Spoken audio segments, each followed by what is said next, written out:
After 14 years, death is back and it's coming after people again. So let's talk about it.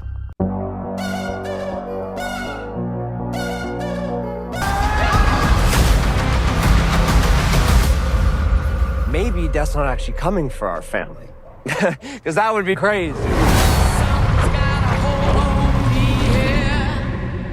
Good luck.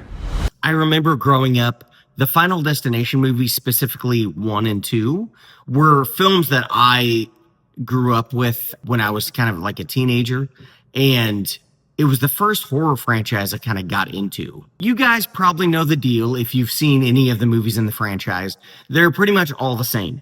Somebody has a premonition of an accident that's going to happen that kills a bunch of people. And so they freak out and try and stop the event from happening. And in doing so, they end up saving a lot of people. But death does not like that. So he ends up going after these people one at a time who were supposed to die in the previous incident. So our last Final Destination movie was in 2011. It has been about 14 years since we've gotten a fresh new Final Destination movie. Final Destination Bloodlines gives us just that. The opening sequence alone in this film is just so cool. One of my favorite opening sequences of any of these films. Fantastic, just big, bold, crazy. Another thing I really liked about Bloodlines was they did kind of a period piece in the beginning.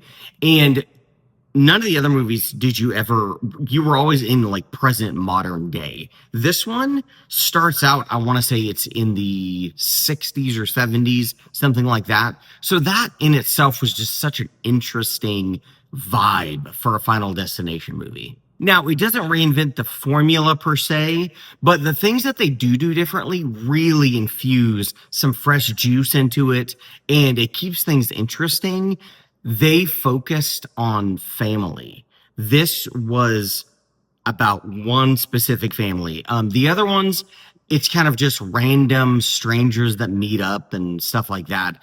This one is just focused around a family, and it really delves deep into the characters. Out of all of the Final Destination movies, this movie has the best characters in it.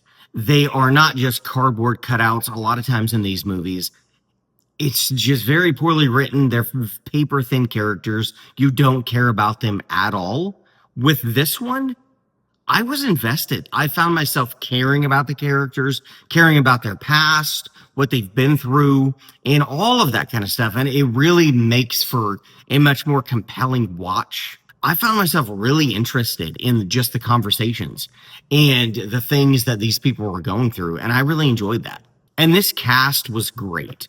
I think they did a really, really good job. They knew when to play things serious, but there is a lot of humor in this film as well. And I really appreciated that. Now, of course, being a Final Destination movie, there's a bunch of kills in the movie, and they were very creative. Some of them were the most creative and interesting ones I've seen throughout these films. In no world or realm is this great cinema.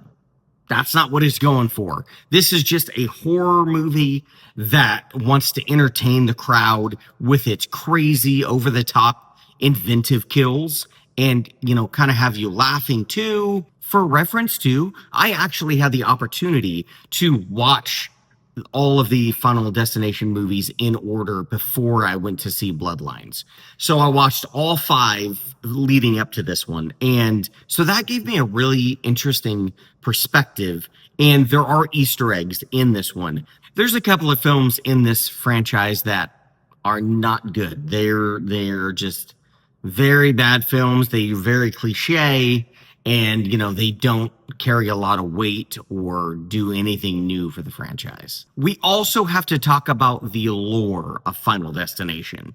Now, in the other movies, it was kind of explored, but not really. And none of them really went into depth. Okay, why is death coming after you? What's the deal with that? And this movie fleshes the lore out more and gives you more understanding of what is happening and why. Tony Todd, this is his final film before his death, actually. And they just give him a great send off. He was, I believe, in Final Destination 1, 2, and 5, I want to say. His send off is just great. They give him a good emotional send off. Overall, guys, I had a blast with Final Destination Bloodlines.